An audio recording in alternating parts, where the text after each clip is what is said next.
Anytime an event takes place in America that's horrific, it's all over the media. But whenever somebody stops an horrific event, a good guy with a gun puts an end to a horrific event, we don't really hear much about it. So here at God, Family, and Guns, we're going to do our best to share the stories of a good guy with a gun stopping a bad guy with a gun. It's very important these stories get out there. A few years ago, we had the opportunity to hear from Steve Williford about what it was like that day at Sutherland Springs, Texas.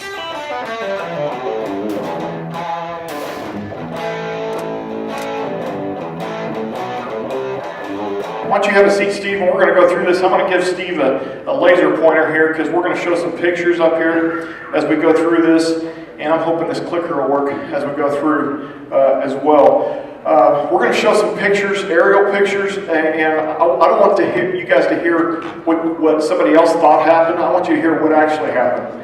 And then we're going to bring the rest of the folks up as we go through as well. Well, just think about this verse here in Lamentations. I called on your name, O Lord, from the depths of the pit. You heard my plea. Do not close your ears to my cry for relief. You came near when I called you and you said, do not fear. Okay? So we're going to walk this path from despair to hope. And that's what Jesus brings us. That's what we're talking about here as we go through here. And you're going to hear not only the evil that occurred on that day, and anybody that says that evil isn't, there's no evil in the world, just doesn't live in the world. That's the bottom line. And but we're going to hear the miracles that have happened. That's what I love hearing is the awesome things that have happened since then. And we're going to talk about that here. Stephen, why don't you just lay it out here, and let's get you a microphone here. Yeah, absolutely. You can be on your feet. And we got an aerial shot here. And I want you to tell them exactly how this started this day. And we got the church is right here. Yep. Let me get mine turned on. Here, use this one. I'll figure this one out. Church is right here. That's the old sanctuary. And just for reference and just for your own personal knowledge, my great-grandfather, now my great-grandfather wasn't a Baptist.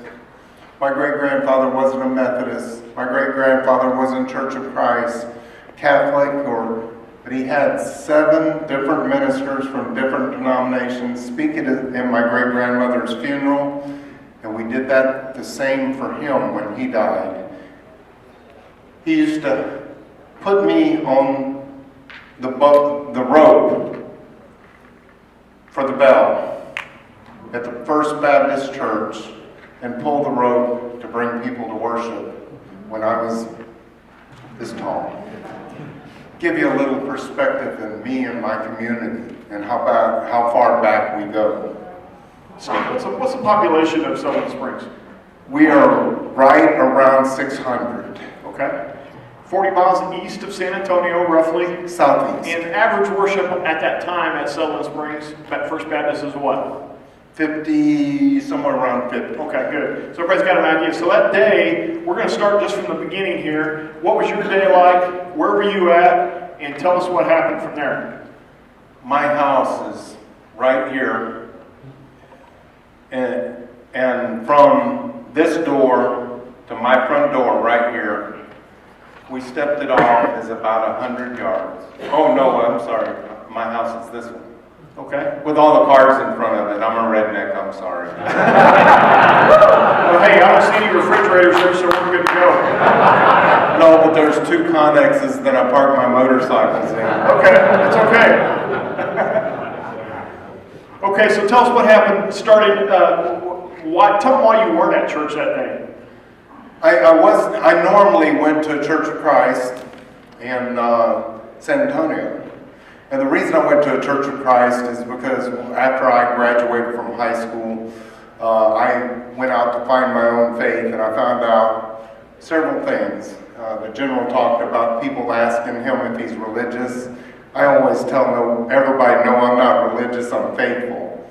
Because I went out looking for my own faith, and I found out that it doesn't matter whether you're Baptist, you're Church of Christ, you're Pentecostal, you're Methodist, it It doesn't matter as long as you believe that Christ is the only way to God and that you're a Bible-believing, teaching church. All the rest of it is religion, and that's all that matters to get to. So I usually went where I was comfortable to a Church of Christ in San Antonio.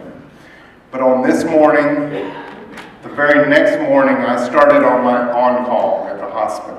What's your profession, if you don't mind sharing that? I am a maintenance plumber. I retired from construction plumbing, where I had a medical gas specialty. I installed medical gas systems. So I was a natural to retire, take that retirement, and then move on to a job in maintenance at a hospital. Okay. So tell us what happened after that. That morning you were home doing what? I was home resting because I was going to start my on-call at the hospital, which means I could be called 24/7, and I probably would be called to do at least 20 hours extra of work at the hospital. So I was trying to get some rest, and my wife and my younger daughter and her husband were working on their house, my younger daughter's house, and about 5 miles down the road. Okay. What was your first indication that something wasn't right that day?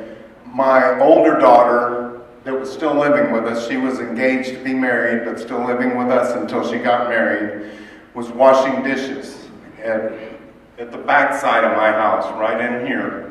And I closed in the garage years ago, and it was better insulated. And she was washing dishes, and she heard the gunfire, and ran into my room and said, "Dad, doesn't that sound like gunfire?" And I'm going to tell you, your mind likes to make things normal. And when something is abnormal, it takes a moment to work it out. And the quicker you can get out of that denial, the better off you'll be. I said, "It sounds like someone tapping at the window." And I went over and I opened the window to take a look to see if someone was outside. And she said, "Dad, come into the kitchen. You can hear it better." I walked into the kitchen and I told her, I said, "It is gunfire." And what does my daughter do? She runs outside, gets in her car, and drives up the block into the gunfire. I ran to the safe. I got enough brains to know if I'm going over there, I don't want to be ready. Okay, awesome. So what you experience is what we call normalcy bias. You and I are biased to the normal that takes place each and every day, and it's difficult to overcome normalcy bias, and we call that overcoming the big D, that denial you experienced. But that was only momentary, obviously. As soon as you had a better sound of it, you knew what was happening. You were going to the safe. Now tell us why your guns were in the safe, because that wasn't how you normally kept them. I normally had at least one gun in a closet ready to go, and that was my carry pistol. But a couple of years before that, someone had broke into my house and stole my carry pistol. And I was terrified, thinking that if he came back, he would have my own gun to use against me. Okay, so since that time you had put all your guns in the safe, so you went and got your gun out of the safe. Tell us why you picked the gun you did and what happened after that. Well, anyone out here that's law enforcement knows that your pistol is only to get you to your rifle. If you have a choice, always choose a rifle. I had a AR-15 with an EOTech red dot sight on it that I used shooting bowling pins and doing tactical training with. Okay, so you probably wouldn't have been delayed if you weren't in Texas, because you would have just had one gun in the safe. But in Texas, you got to have a bunch of them in the safe. Oh, I had a whole bunch of them, but I knew which one right away that I was going to, and it's the rifle that I hand built. I used a stripped down lower receiver, and I built it light and tactical, light as I could and tactical with a red, because I hit multiple bowling pins just as fast. And I'm going to tell you, I'll throw down a challenge. Come to Texas, we'll shoot together. I'll beat you. Okay. So after you got your gun, the gun wasn't loaded. You got a gun and you grabbed a handful of loose rounds. I just grabbed a box of ammunition, and it turned out to be I grabbed the first box I could find. It was a 100-round box, a 55 grain 55 grain hardball. Okay. I popped open the box and I couldn't waste time counting or loading very much. I just grabbed a handful. And as my daughter ran in the door, she came running up. She had run reconnaissance for me. Tell them what she said to you. She said, "Dad, there is a guy in black tactical gear shooting up the church." And I said, "Did you call 911? She said, "I did. They're aware of it." What does that tell you? That tells you I'm running over to do battle. And my biggest fear wasn't the shooter. Sure. Because police are coming breakneck speed, and what do they have? They know there's an active shooter at the church. And they see me running over there with an AR-15, what are they going to think? You're getting there as fast as you can. Tell them how you were dressed even. I was Or barefoot. not dressed, I should say. I was barefoot. And people ask me why I was barefoot. And you know what? I think that's because God has a sense of humor. I kept hearing shots, rapid fire shots. You can't take time to put on shoes. Amen. Amen. Someone says, "Well, isn't Texas got a lot of thorns and stuff?" They do. Adrenaline running way up here, you don't feel that. Promise you. So show them what you saw and describe what you saw when you got up to that location, where you were at initially. My daughter took this little white car. She ran down the street over here, and as she got to this, she saw him entering into the church with Class 3 body armor, a SWAT-style tactical helmet, and shooting into the church and entering the door. She did a U-turn and she came back here and she told me. I was shoving rounds in my magazine. I told my wife. I said, I called her and I said, "Where are you at?" She said, "I'm at Rachel's house, drywalling." I said, "Stay there," and she could hear the panic in my voice, and she said, "What's going on?" I said, "There's an active shooter at the church." I said, "Stay where you're at." She said, "Don't go over there," and I hung up on her. Got a bad connection, honey. Can't hear you. Okay, so we got a close-up here. As you walk up, what do you see and what do you hear? And show us where you were at with your pointer as you approached. This fence has recently been put in. It was not there. I ran over here across the street, and as I ran, I was about here, and I yelled out. And he heard me. Now, I want you guys to listen to this. He yelled out. He was inside the church, wasn't he, Stephen? When you yelled. He was inside the church shooting. He shot several hundred rounds already. What do you think happens when you shoot several hundred rounds without hearing protection? Yeah. Okay, so what do you think? Well, how in the world did this guy hear him?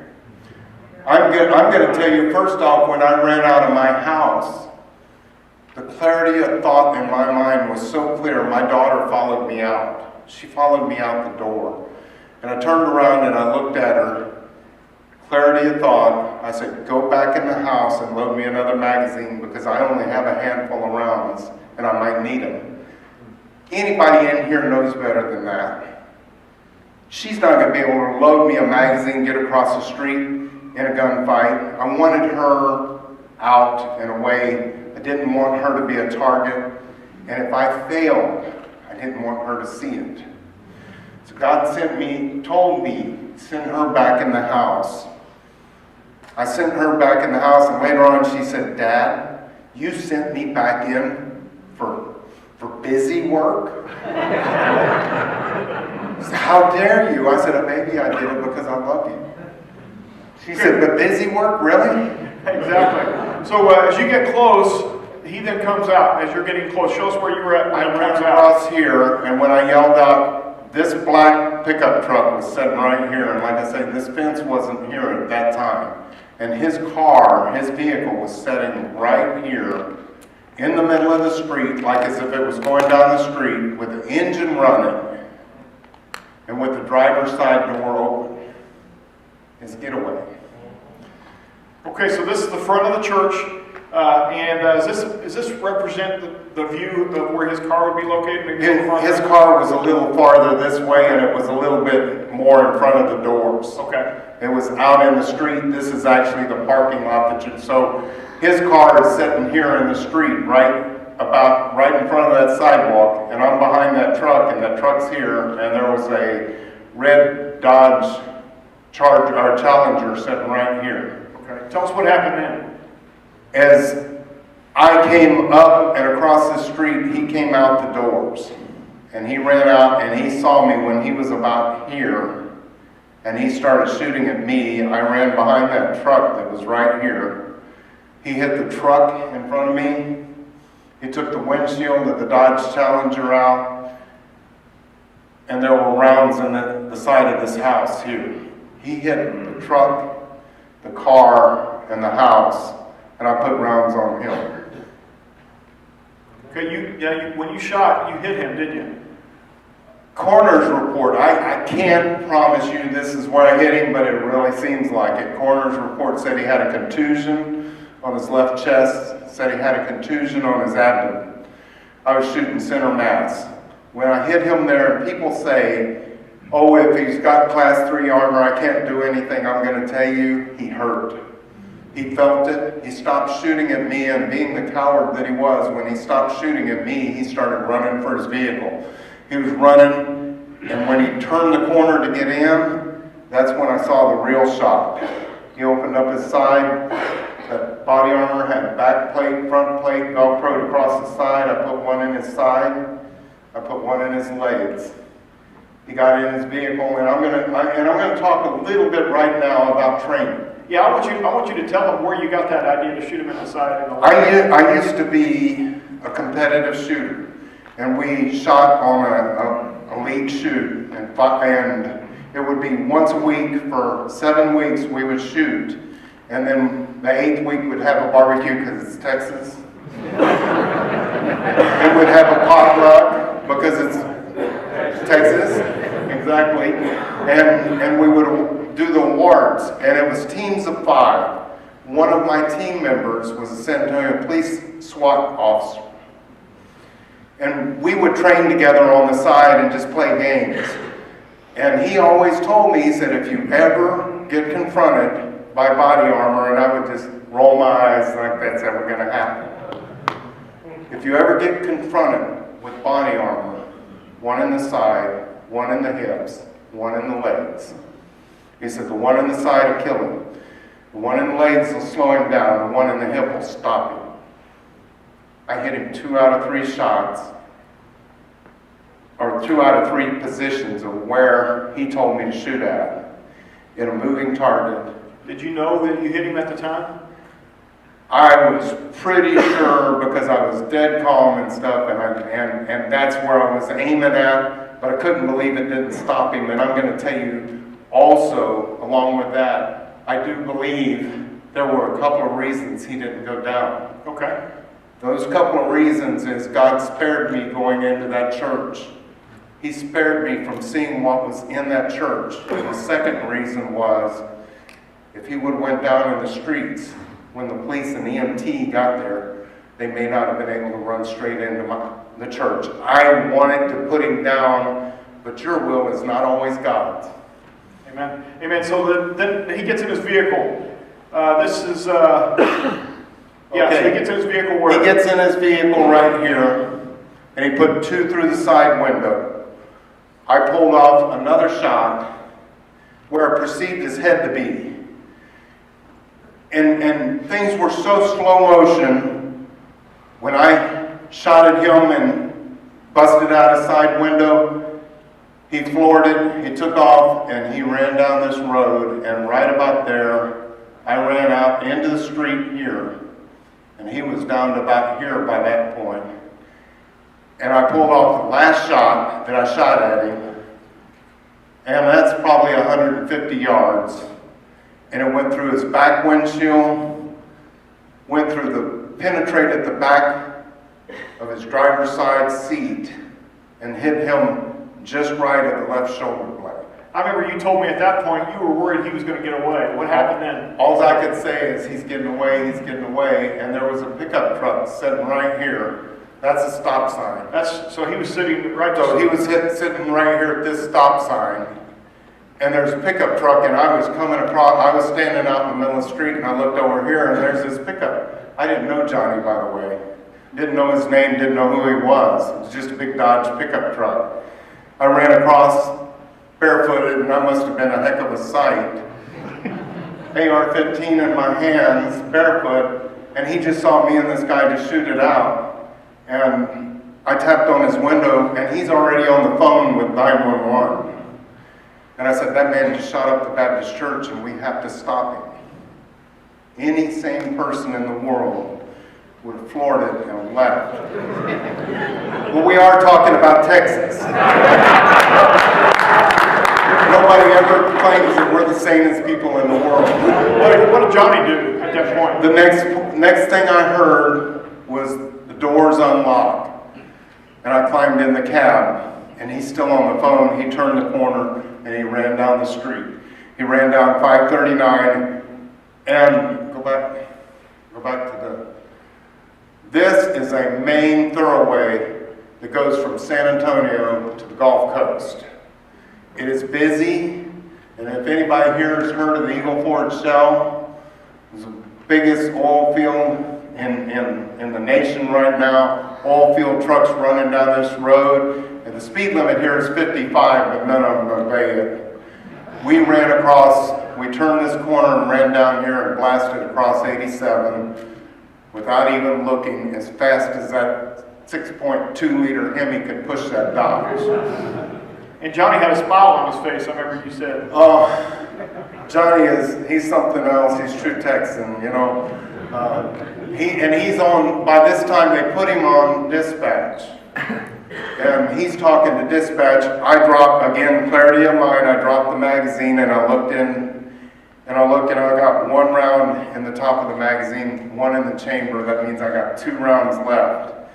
And I'm thinking at the end of this chase, there's going to be another gunfight. I got 2 rounds, and he still has on class 3 body armor. I clicked the magazine back up into the rifle, and I told him, tell them, hurry, hurry. Because you knew you only had 2 rounds left. He knew I only had 2 rounds. So you guys chased him. You couldn't see him at the time because he was way ahead of you. But tell us what happened as you went down the road. As we're telling dispatch, we're headed down 539, headed towards Seguin. That's the direction he's going. They said, where is he? I'm not sure. And we didn't know whether he turned off or not. We're just chasing him at breakneck speed. We're doing 95 plus, chasing him. And then we caught a glimpse of his gray SUV, and I said, that's him. The window's missing. That's him. We start to pull up on him, and I turned over to the left, and I looked at Johnny, and again, I've never met this man before in my life. Got on a Western hat, got tattoos all the way up to here, got a toothpick hanging out of his mouth. And I look at him, and I said, Johnny, or I didn't say Johnny, I didn't know his name, but I said, you know, if we catch him, you're going to have to put him off the road. 4-wheel drive, 4-door Dodge pickup. Johnny looks over at me and said, yep, I already figured that. Somewhere back here, there is a road sign. And he pulled over off to the side of the road into the bar ditch, you know, all the way off the side of the road into the bar ditch, right in, with that road sign right in front of his vehicle. And we were still on the road, just a little bit behind him. And I got my rifle sticking out the window, and I reached down with my left hand and I opened the door and started to push the door open, and I'm thinking, this is going to be it, this has got to be good. And as my foot went out, as my bare foot went out the door to try to step down, he accelerated, he hit the road sign in front of him. It folded over and went over the top of the SUV and went right back up onto the road and started down here. And he made it to right about here, and then he swerved off the road and ended up in this field right here, about 50 yards away from where we were sitting right here. Johnny pulled up and stopped right there, and I told Johnny, I said, look, just get down below the dash. Just get down out of the firing, just get down below the dash. And I got out, and I put my rifle over the hood of the truck. Johnny's a millennial now, so he didn't listen to anything I had to say. He got out and pulled up his phone, and he's videoing me.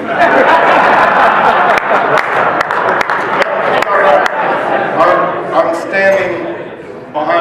yet another Dodge pickup. 6.2 liter Hemis are my best friend right now. There's a lot of metal in a 6.2 liter V8. I'm standing behind the pickup and I've got my rifle over the hood of the truck. And I'm hoping God will forgive me. I yelled out horrible, rude obscenities trying to get him out of the vehicle. I wanted him to know I was serious. They estimated 5 to 7 minutes. The police were 5 to 7 minutes behind me. I'm going to tell you, Wilson County Police Department, and I've met, and I know lots of them now, they've become my best friends. They're some of the best officers you will ever want to meet. Some of them charged into the church, ready to do battle that day, not knowing the shooter was gone. But my community couldn't have waited 5 to 7 minutes. Think about 5 to 7 minutes with a gunman shooting everything he saw move. There wouldn't be anything left. So I waited 5 to 7 minutes behind Johnny's truck and thinking, where are they, where are they? And then I heard the PA system come on and it said, driver, get out of your vehicle with your hands up. And I turned and looked up the road. He was another 50 yards from me. I'm about 50 yards from the shooter. That means he's about 100 yards from the shooter. He's standing behind the door of his police cruiser with his gun in one hand and a microphone in the other one. And he said it again. He said, driver, get out of the vehicle with your hands up. Me? I don't want any mistakes at this point. I'm going to tell you guys, be compliant with police. Amen. Do whatever they say. Police will sort it out later. I put my rifle on the hood of the truck and I came back toward the back of the truck with my hands up, walking toward the tailgate of the truck with my hands up, and he made eye contact with me and looked at me. He said, not you.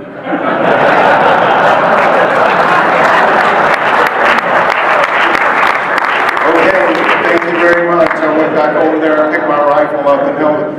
Anybody that has any knowledge of firearms knows, even with 2 rounds at 50 yards, I had a better tactical advantage than he did with a pistol at 100 yards. And he still needed me. He gave me more respect in that moment than I ever expected. I thought I was going to jail that day, by the way. And when I teach a class, I tell them, expect to go to jail. You'll work it out later. But if you can't wait, if you're a sheepdog, you can't wait. I can stay in the cage for a little while until they figure out I wasn't the threat. But they already knew it. So how long was it before they figured out he was either dying or dead at that point? I don't know. What I do know, I stood there and it seemed like forever. You guys don't have this problem. This was on November 5th. November is when winter is starting to set in, but summer is not over yet in Texas. That day, it was 90 degrees. I'm barefoot on pavement. I'm standing, by this time, when 5 or 6 more officers showed up, I did pull my rifle out. I put it on the back toolbox of Johnny's truck. And I was standing, trying to stand in the shadow of the rear wheels of Johnny's truck.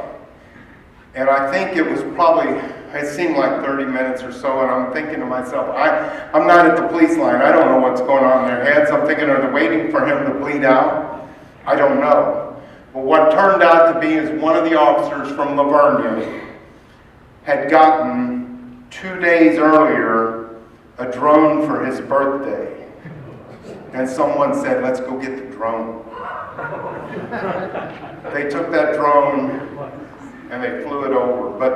But while I was sitting there waiting, before they got the drone, I decided I got to get out of this heat. I started to run back to the police line, and they were like, no, stay where you are. They brought up a police cruiser, said squat down beside the cruiser and go back. And so I had cover to go back to the police line, and then it's when I saw the drone. And they flew it over there and determined that he had shot himself. I'm good with that. I think that is God's last gift to me. Because I don't have to tell people that I killed anybody. He did it himself. Amen. So, how long was it before you even let Pam know what was going on and that you were okay?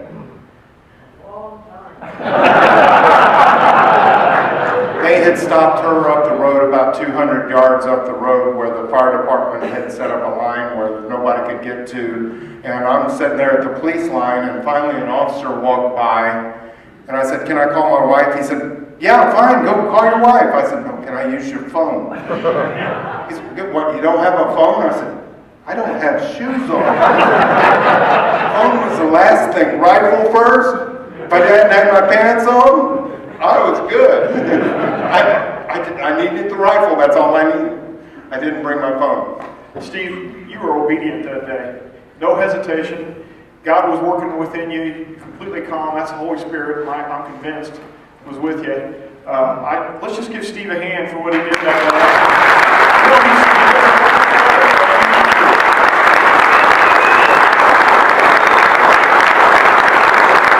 day. We're going to keep putting these videos out. There's thousands of examples just like this one. If you like this video, click like and subscribe. If you feel called to support our channel through Patreon, that link is below. But the most important part of this channel, we take prayer requests, so never hesitate to send that in. Thank you for watching this episode of God, Family, and Guns. And as always, love God, love your family, and love guns.